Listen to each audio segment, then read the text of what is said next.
नमस्कार मंडळी, माझी दीदी आता ती 10th बोर्डला आहे, तर उद्यापासून तिची बोर्ड एग्जाम चालू होतीये। तर आज आम्ही आमच्या उपनगरच्या इथे इच्छामणी गणपती आहे, त्याचं तिला दर्शन करून आणतो। त्या गणपती बाप्पाचा आशीर्वाद राहू दे तिच्यावर, हीच आमची इच्छा आहे, म्हणून आज आम्ही इच्छामणी गणपतीला निघालोय। तर चला आता आम्ही तुम्हाला इच्छामणी गणपतीचं दर्शन देऊ।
आज खूप छान एक योगायोग झाला आहे। आज गणपती बाप्पांनी पिंक वस्त्र घातले, गुलाबी कलर, आणि आमच्या पूर्ण फॅमिलीने पिंक, म्हणजे असं ठरवलं नव्हतं आम्ही, पण पिंकच घातलं आहे।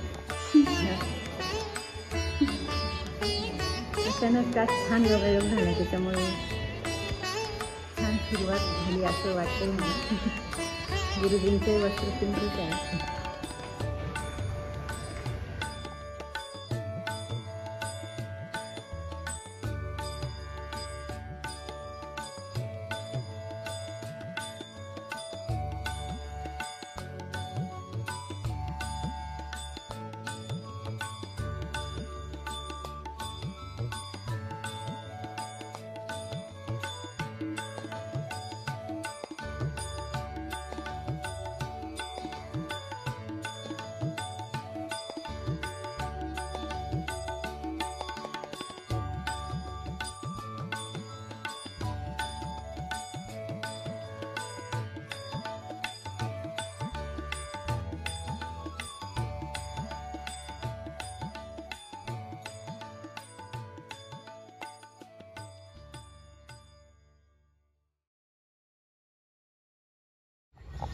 तर आता आम्ही गणपती बाप्पाचे दर्शन घेतले। गणपती बाप्पाचा आशीर्वाद तर असेलच माझ्या मुलीसोबत, आणि आमचा पण आशीर्वाद आहेच तिच्यासोबत। तर तुमच्या सगळ्यांच्या पण बेस्ट विशेस राहू द्या माझ्या मुलीसोबत, आणि जेवढे पण मुलं मुली 10वीत आहे, जेवढे पण स्टुडंट आहेत, त्यांना सर्वांना आमच्यातर्फे ऑल द बेस्ट। बाय।